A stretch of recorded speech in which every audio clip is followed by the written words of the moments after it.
Hi guys, নতুন একটা ভিডিওতে নতুন কিছু স্ট্যাম্প নিয়ে আপনাদের সামনে হাজির হলাম।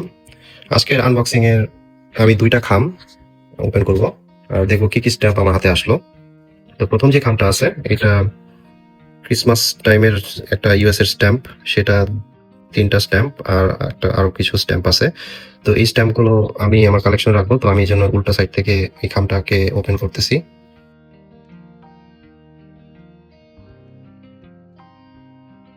আচ্ছা, প্রথম যে খামটা ছিল এখানে আমি একটা খাম দেখতে পাইতেছি। তো এই খামটা ইস্যু করা হয় 1961 সালে।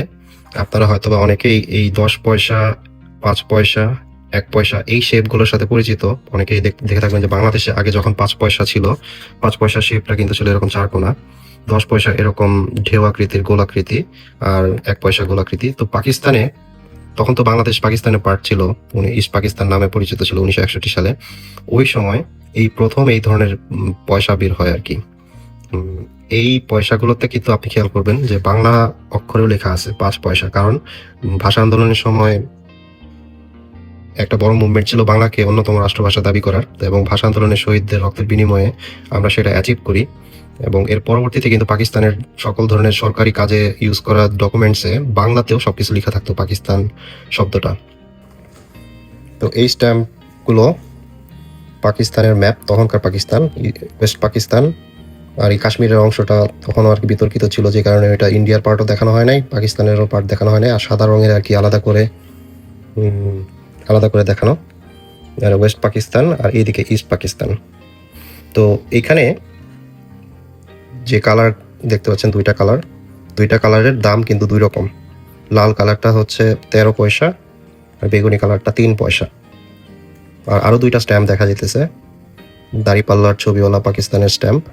এটাতে যদিও বাংলাতে পাকিস্তান লেখা নাই, হয়তোবা এটা অনেক আগের ইস্যু করা স্ট্যাম্প, ভাষা আন্দোলনের আগের সময়কার ইস্যু করা স্ট্যাম্প হইতে পারে।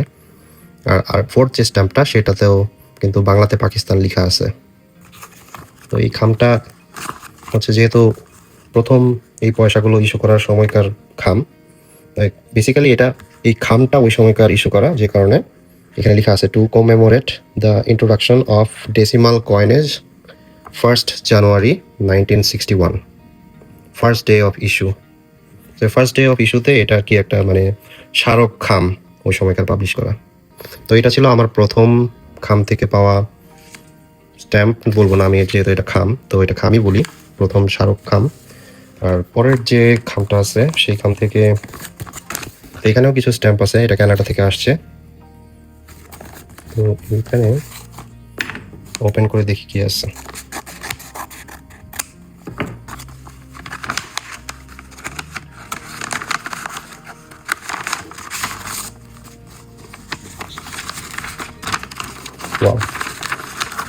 খুব সুন্দর একটা প্যাকেজ। আর আপনারা দেখতেই পাচ্ছেন এটা হচ্ছে বাংলাদেশের অনেক সুন্দর সুন্দর কিছু স্ট্যাম্পের একটা লট। আমি এই লটটা এখন খুলি। সবগুলো স্ট্যাম্প হয়তো বা আলাদা আলাদা করে দেখাতে পারবো না, বাট এইটাও একটা লট, যেহেতু লটের মধ্যে বাংলাদেশের কমন কিছু স্ট্যাম্পও আছে, আবার খুবই আনকমন যে স্ট্যাম্পগুলোর কারণে বেসিক্যালি লটটা কেনা। তো এখানে দেখা যাচ্ছে বুদ্ধিজীবীদের শ্রদ্ধা করে যে স্ট্যাম্পগুলো ইস্যু করা হয়েছিল, তার মধ্যে একজন শহীদ বুদ্ধিজীবী সুখরঞ্জন সমাদ্দার, তার স্ট্যাম্প। আবার চম্পা ফুলের স্ট্যাম্প। তারপর ময়নামতি, যে ময়নামতি আছে কুমিল্লাতে, ওইখানকার একটা তৈজসপত্রের ছবিওয়ালা স্ট্যাম্প। ফুটবলের জাদুকর সামাদ, তার নাম হয়তো আপনারা অনেকেই শুনছেন, তার একটা স্ট্যাম্প। মৌলানা আব্দুল হামিদ খান ভাসানী,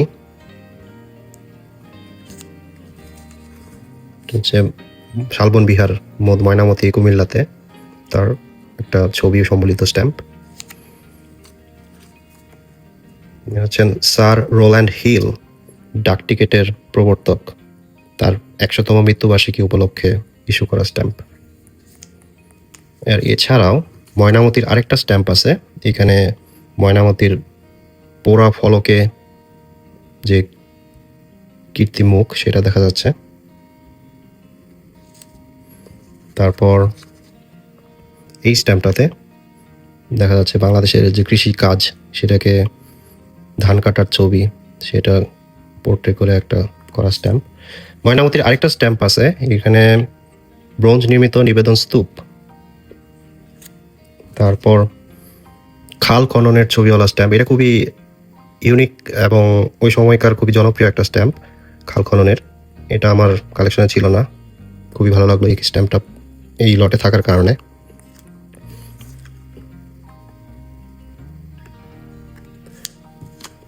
আর আরও আছে কিছু ভাল্লুকের ছবিওয়ালা স্ট্যাম্প, তারপর প্রাকৃতিক দৃশ্য জাতিসংঘ পরিবেশ কার্যক্রমের 10ম বার্ষিকী উপলক্ষে ইস্যু করা।